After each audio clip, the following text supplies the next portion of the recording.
Hi sir, నమస్తే. Hello అమ్మా. Sir, ఏదైతే ఎస్సీ రిజర్వేషన్ ప్రాసెస్ జరిగిందో ఇది సమగ్రంగా జరగలేదని చెప్తూ చాలామంది చెప్తున్నారు. మీరేం చెప్తారు? అమ్మా, ఇప్పుడు జరిగిన ప్రాసెస్ ఏదైతే ఉందో మొట్టమొదలు ఆ ప్రాసెస్ను నేను ఆహ్వానిస్తున్నా. ప్రభుత్వం చేసిన ప్రాసెస్ను ఆహ్వానించి ఎక్కడెక్కడైతే గ్యాప్స్ ఉన్నాయో ఆ గ్యాప్స్ను ఫిల్ చేయమని గవర్నమెంట్ను అడుగుతాం. ఇప్పటికిప్పుడైతే మనం ఇట్లా పేపర్ మీద చూస్తే మాదిగలు 32,74,000 పైన ఉన్నారు. మాదిగ ఉపకులాలు. వీళ్ళకి ఆ లెక్క ప్రకారం 10.7% రావాలి. 5 నుంచి 7%, 10.5 నుంచి 7% రావాలి. కానీ 9% ఇచ్చారు. అందుకే ప్రభుత్వము దీన్ని ఆలోచించాలని కోరుకుంటున్నా. మిగతా మాలలు వాళ్ళ జనాభా ఎంత ఉందో మాలల జనాభా ప్రకారం వచ్చింది. ఏ కేటగిరీ 1 ఏదైతే ఉందో కేటగిరీ 1లో అత్యధికంగా వెనుకబడిన కులాలు అన్నారు. ఈ అత్యధికంగా వెనుకబడిన కులాల్లో డక్కలి వాళ్ళను ఉంచారు, సంతోషం. కానీ ఇందులో పంబాల కులాన్ని, మన్య కులాన్ని తీసుకొచ్చి పెట్టారు. దానివలన ఏమవుతుందంటే అత్యధికంగా వెనుకబడిన కులాలు అనే మీ నిర్వచనానికి అది సరిపోరదు. అందుకోసమే అట్లే కేటగిరీ 3లో ఏం చేశారు, రెల్లి కులాన్ని తీసుకెళ్ళి కేటగిరీ 3లో పెట్టారు. రెల్లి కులం అత్యధికంగా వెనుకబడిన కులం. చాలా తక్కువ మంది ఉంటారు తెలంగాణలో. వాళ్ళని ఎక్కడ పెట్టాలి, ఏ గ్రూప్లో పెట్టాలి? అదేవిధంగా నేతకాన్లు ఉన్నారు. నేతకాని 1,30,000 మంది ఉంటారు. వాళ్ళు 1,30,000 మంది ఉన్న తీసుకెళ్ళి మాలల్లో పెట్టారు. సహజంగా మాలలే నేతకానుల ప్రయోజనాలు కూడా తీసుకునే ప్రమాదం ఉన్నది. ఇట్లాంటి కొన్ని సాంకేతిక సమస్యలు ఉన్నాయి. వాటిని జీవో వచ్చేటప్పుడు పరిష్కరించడానికి ఇంకా అవకాశం ఉంది.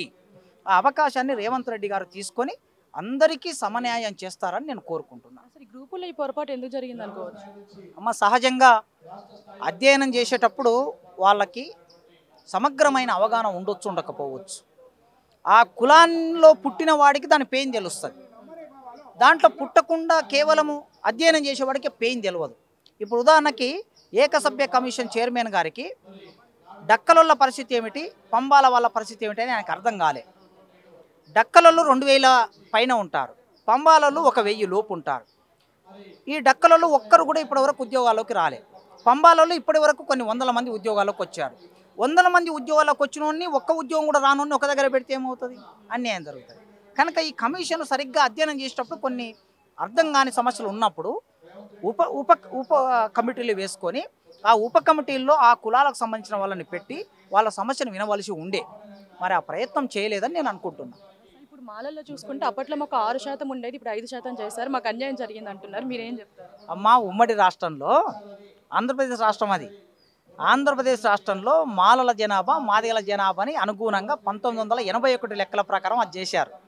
ఇక్కడ తెలంగాణలో మాలల జనాభా 15 లక్షలు అయితే 5% వచ్చింది.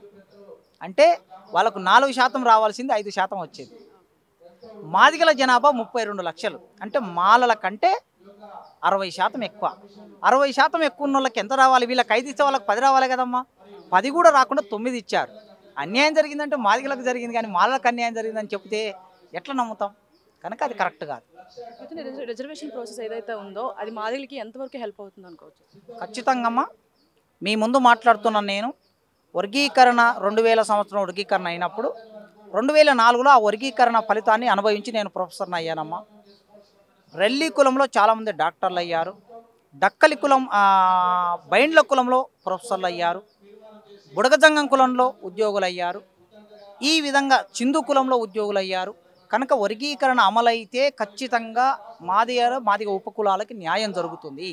గతంలో న్యాయం జరిగింది, మనం చూసాం. భవిష్యత్తులో కూడా న్యాయం జరుగుతుంది. అమ్మ, ఇప్పుడు జరిగిన ప్రాసెస్ ఏదైతే ఉందో మొట్టమొదలు ఆ ప్రాసెస్ను నేను ఆహ్వానిస్తున్నా. ప్రభుత్వం చేసిన ప్రాసెస్ను ఆహ్వానించి ఎక్కడెక్కడైతే గ్యాప్స్ ఉన్నాయో ఆ గ్యాప్స్ను ఫిల్ చేయమని గవర్నమెంట్ను అడుగుతాం. ఇప్పటికిప్పుడైతే మనం ఇట్లా పేపర్ మీద చూస్తే మాదిగలు 32,74,000 పైన ఉన్నారు. మాదిగ ఉపకులాలు. వీళ్ళకి ఆ లెక్క ప్రకారం 10.7% రావాలి. 5 నుంచి 7%, 10.5 నుంచి 7% రావాలి. కానీ 9% ఇచ్చారు. అందుకే ప్రభుత్వము దీన్ని ఆలోచించాలని కోరుకుంటున్నా. మిగతా మాలలు వాళ్ళ జనాభా ఎంత ఉందో మాలల జనాభా ప్రకారం వచ్చింది.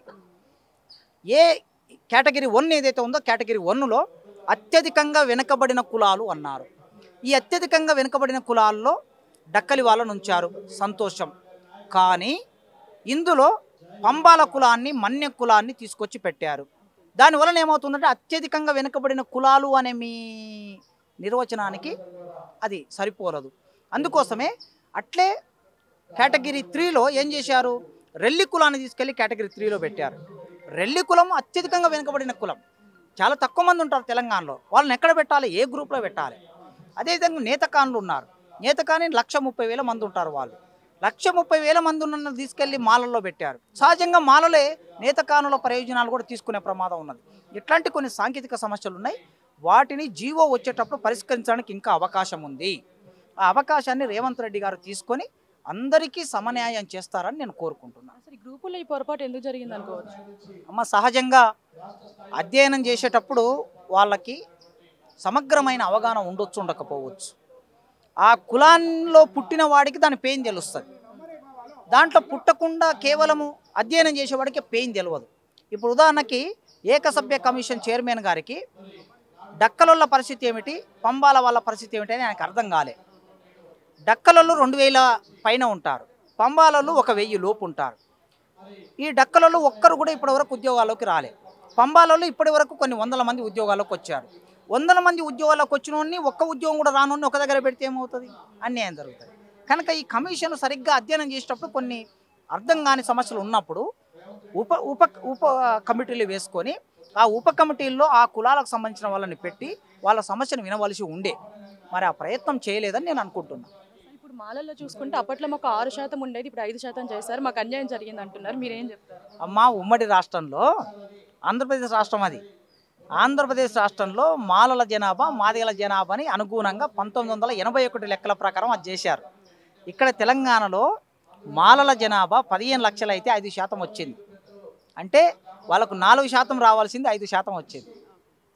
మాదిగల జనాభా 32 లక్షలు, అంటే మాలల కంటే 60% ఎక్కువ. 60% ఎక్కువ ఉన్న వాళ్ళకి ఎంత రావాలి? వీళ్ళకి 5 ఇస్తే వాళ్ళకి 10 రావాలి కదమ్మా. 10 కూడా రాకుండా 9 ఇచ్చారు. అన్యాయం జరిగిందంటే మాదిగలకు జరిగింది, కానీ మాలలకు అన్యాయం జరిగిందని చెప్తే ఎట్లా నమ్ముతాం? కనుక అది కరెక్ట్ కాదు. రిజర్వేషన్ ప్రాసెస్ ఏదైతే ఉందో అది మాదిగలకి ఎంతవరకు హెల్ప్ అవుతుంది అనుకోవచ్చు? ఖచ్చితంగా అమ్మా, మీ ముందు మాట్లాడుతున్నాను నేను.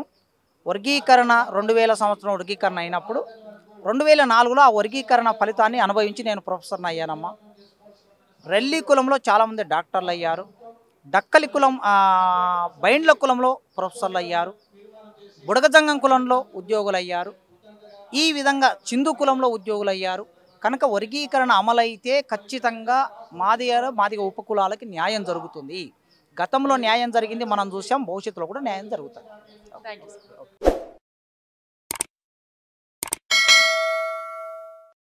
Hi friends, thank you for watching this video. ఈ వీడియో కనుక మీకు నచ్చినట్లయితే దయచేసి లైక్ చేయండి, షేర్ చేయండి.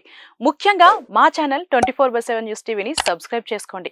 ఆ తర్వాత మీ విలువైన అభిప్రాయాల్ని, మార్పులు, చేర్పులు, కావాల్సిన వీడియో ఏమన్నా ఉంటే మన వీడియో కింద కామెంట్ సెక్షన్లో కామెంట్ రూపంలో తెలియజేయండి. నమస్కారం, సాయిదంచిక మాట్లాడుతున్నాను. ప్లీజ్ సబ్స్క్రైబ్, షేర్, లైక్ చేయండి 24/7 టీవీ ఛానల్.